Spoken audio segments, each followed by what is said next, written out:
राजा ययाति। ययाति एक राजा हो गए हैं। उनकी दो पत्नियां थीं, देवयानी और शर्मिष्ठा। इन रानियों की हजारों दासियां भी ययाति की पत्नी ही थी, गौण पत्नियां। इनके भोगों में डूबकर राजा 100 वर्ष का जीवन जिया। एक दिन मौत आधम की। राजा बहुत घबराया, बोला, अभी मैंने कुछ नहीं भोगा, अभी तो मैं अतृप्त ही हूँ, मुझे मत ले जाओ, मुझ पर दया करो। वह रोने गिड़गिड़ाने लगा। मृत्यु बोली, मैं आती हूँ तो लेकर ही जाती हूँ, पर तुम रोते हो तो तुम्हें एक शर्त पर छोड़ सकती हूँ। वह है, अगर तुम्हारा कोई पुत्र तुम्हें अपना जीवन और जवानी दे दे तो तुम उसके जीवन से जियोगे और मैं तुम्हारे पुत्र की आत्मा लेकर चली जाऊंगी। राजा ययाति अपने पुत्रों से गिड़गिड़ाए। पुत्रों ने झिड़क दिया और कहा, बेशर्मी की भी हद हो गई। आप 100 साल से भोगों को भोग रहे हैं तो आपको तृप्ति नहीं मिली, फिर हम लोगों को तृप्ति कैसे मिलेगी? राजा ययाति का छोटा बेटा, जो मात्र 19-20 का रहा होगा, जीवन देने को तैयार हो गया।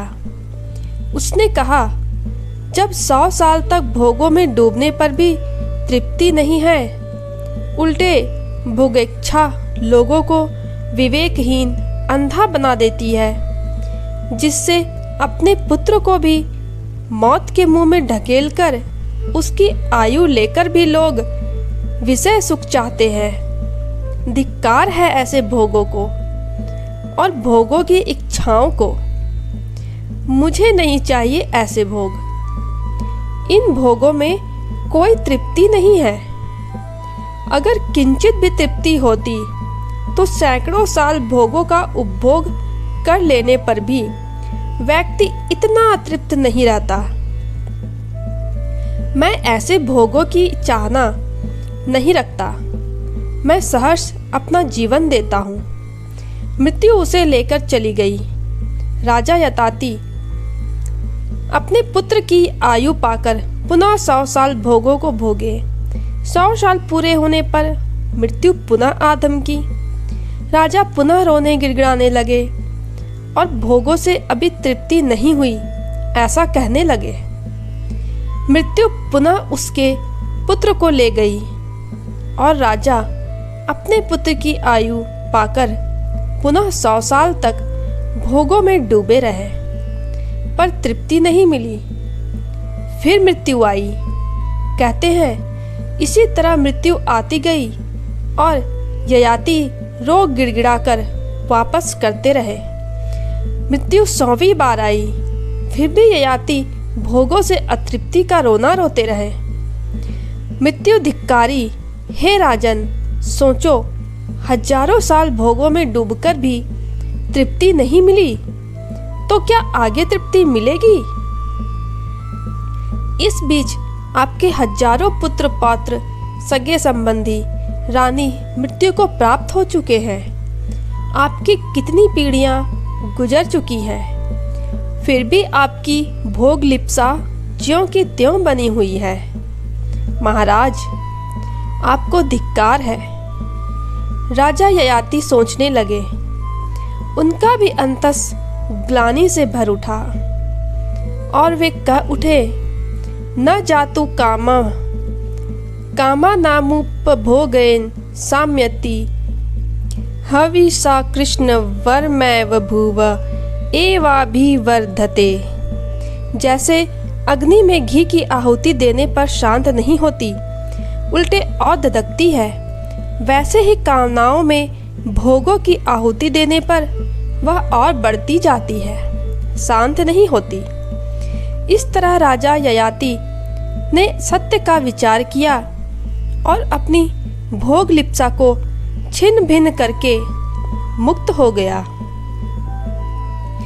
राजा ययाति की कहानी वस्तुतः हम लोगों की कहानी है।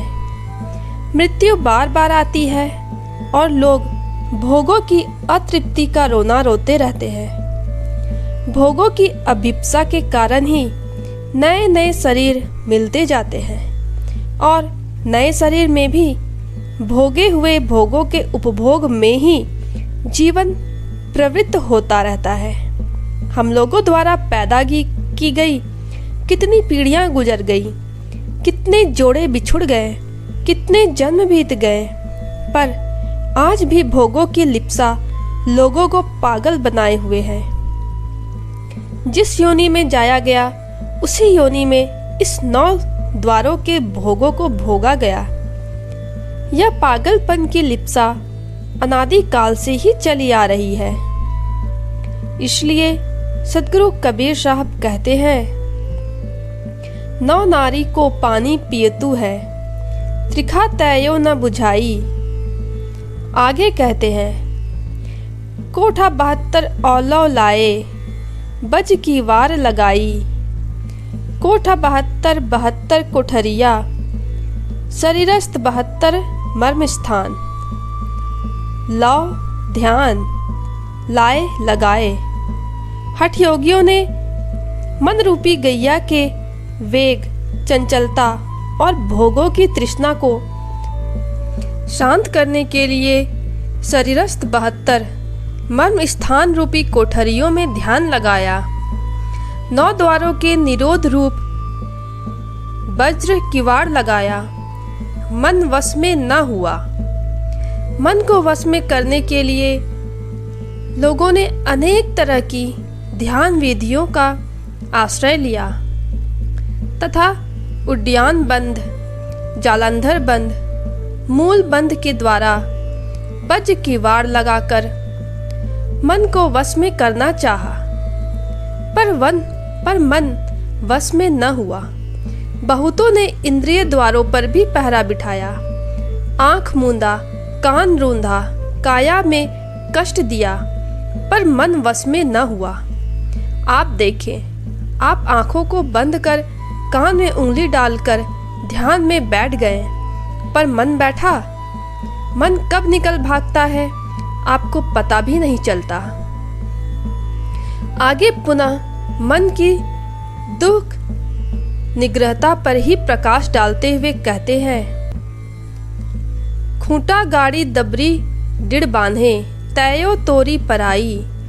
दबरी रस्सी, प्रेम, पराई भागा। लोगों ने मन रूपी गैया को बांधने के लिए अपने ध्येय देव, गुरु मूर्ति आदि खूंटा बनाया, जिसमें मन को प्रेम रूपी रस्सी से दृढ़ता पूर्वक बांधा। पर यह चंचल शक्तिशाली मन अपने ध्येय छोड़कर प्रेम की रस्सी को तोड़कर भाग गया। मन को बांधने के लिए तरह तरह के खूंटे बनाए जाते हैं। पाठ, सुमिरन, ध्यान, सत्य चिंतन इत्यादि मजबूत खूंटों में बांधने का प्रयत्न किया जाता है। आप पाठ कर रहे हैं, ध्यान में बैठे हैं, सुमिरन के लिए प्रयत्न कर रहे हैं। शरीर तो ठीक पाठ ध्यान में बैठा है, पर मन कब निकल भागा इसका पता तक नहीं चलता। आगे कहते हैं, चारी वृक्ष 6 शाखा वाके, पत्र 18 भाई। चारी वृक्ष, 4 वेद, 6 शाखा, 6 शास्त्र, पत्र 18 पुराण। मन को वश में करने के लिए 4 वेद रूप वृक्ष, उसके 6 शाखा, व्याकरण, ज्योति, निरुक्त, छंद, शिक्षा, कल्प और उसके पत्ते तुल्य 18 पुराणों के अध्ययन मनन में भी मन को लगाया गया।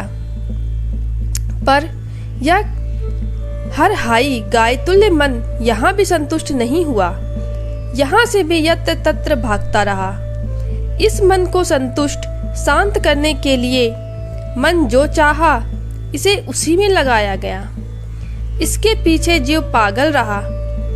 मन ने कोई भी इच्छा की, जीव उसे अपनी इच्छा जानकर उसकी पूर्ति में जुट गया, चाहे उसे मन की ऊंच नीच इच्छाओं की पूर्ति के कारण पतन पराभव का भी मुंह देखना पड़ा। पर जीव मन की इच्छा पूर्ति में कोई कोर कसर नहीं छोड़ता, फिर भी मन शांत नहीं होता। याद रखें, जिन इच्छाओं के पीछे आप भाग रहे हैं, वस्तुतः वह इच्छाएं आपकी नहीं, मन की है। जैसे जिस व्यक्ति को भूत लग जाता है तो उसकी सभी हरकतें, इच्छाएं भूत की होती है, भूत लगे व्यक्ति की नहीं। वैसे ही यह भूत रूप मन सभी पर सवार है, जो सभी व्यक्तियों को नचा देता है, अपनी इच्छाओं की पूर्ति के लिए पागल बना देता है। व्यक्ति सोचता है वह अपनी इच्छाओं की पूर्ति कर रहा है, पर वस्तुतः वह मन की इच्छाओं की पूर्ति कर रहा है। वह मन की ऊंच नीच, अच्छी बुरी सभी इच्छाओं की पूर्ति में पागल हो जाता है, फलतः अपनी दुर्गति कर लेता है। व्यक्ति का शत्रु, अशांति, तनाव, उद्विग्नता का कारण मन ही है। पर मन शत्रु तभी तक है जब तक वह अनगढ़, अपरिष्कृत और अविजित है। जब उसे परिष्कृत, परिमार्जित और अपने अधीन कर लिया जाता है, तब वह मित्र बन जाता है। आत्मिक और व्यावहारिक उन्नति में सबसे अच्छा सहायक साथी बन जाता है। मन को परिमार्जित, परिष्कृत करना सबसे बड़ा धर्म है। आगे, एतिक ले गम किहिसी गड़या, गज्या अति रे हरहाई। मन इतना तक गमन किया, अर्थात 9 द्वारों के भोगों का उपभोग किया। योग, ध्यान, 4 वेद, 6 शास्त्र, 18 पुराण इत्यादि सब में गमन किया, पर यह मन हर हाई गाय तुल्य यत्र तत्र भागता रहता है, कहीं भी तृप्त नहीं होता।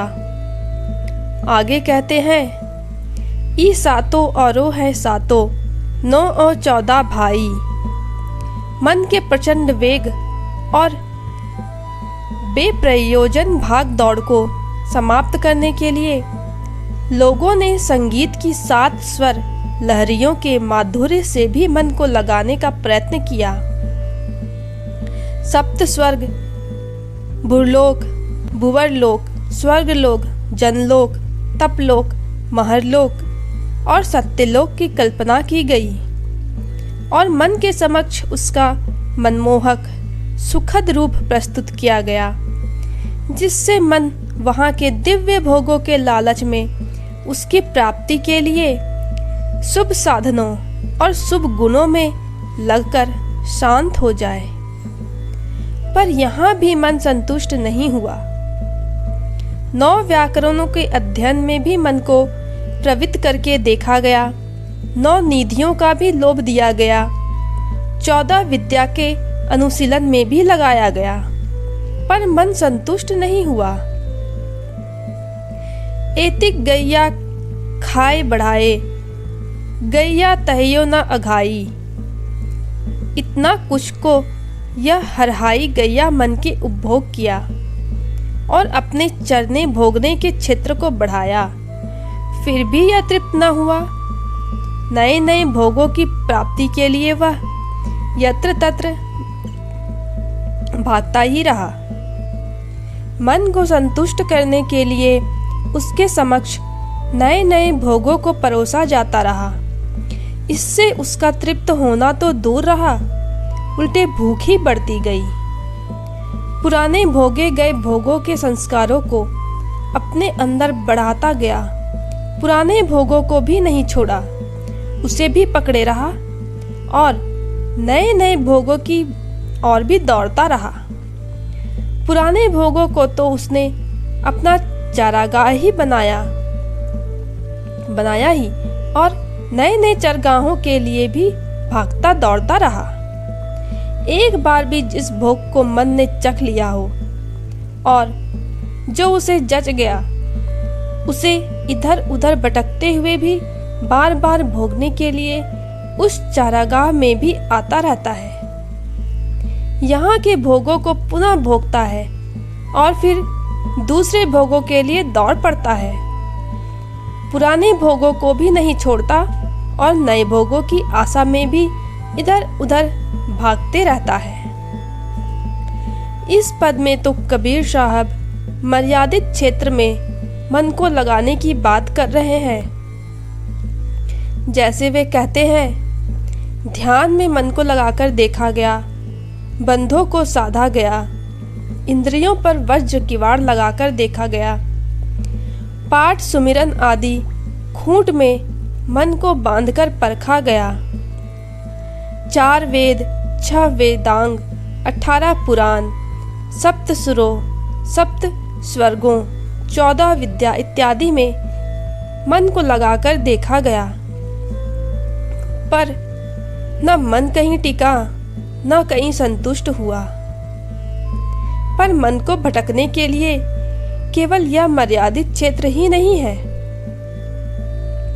आप अपने जीवन और संसार को देखकर जान सकते हैं कि मन के लिए त्याज्य कुछ भी नहीं है। यह नारकीय और स्वर्गीय सभी के विष भोगों में डुबकी लगाता रहता है, पर यह यहीं पर संतुष्ट नहीं हो जाता। इसके भोगों को भी भोगता रहता है और अन्य नए भोगों की तलाश में भी भागता रहता है। मन ने व्यक्ति को पागल बनाकर रखा है।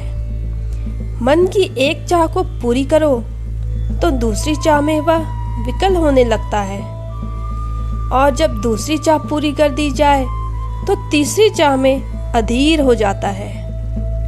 मन की चाहों को पूरी करने में ही सारी जिंदगी नष्ट कर दी जाती है। फिर भी यह तृप्त नहीं होता। मन की चाहों में व्यक्ति इस तरह उलझ जाता है कि उसे अपनी ओर देखने की भी कभी छुट्टी नहीं मिलती। आगे सदगुरु कबीर साहब कहते हैं, पुरता में राती है गैया, सेत सिंह है भाई।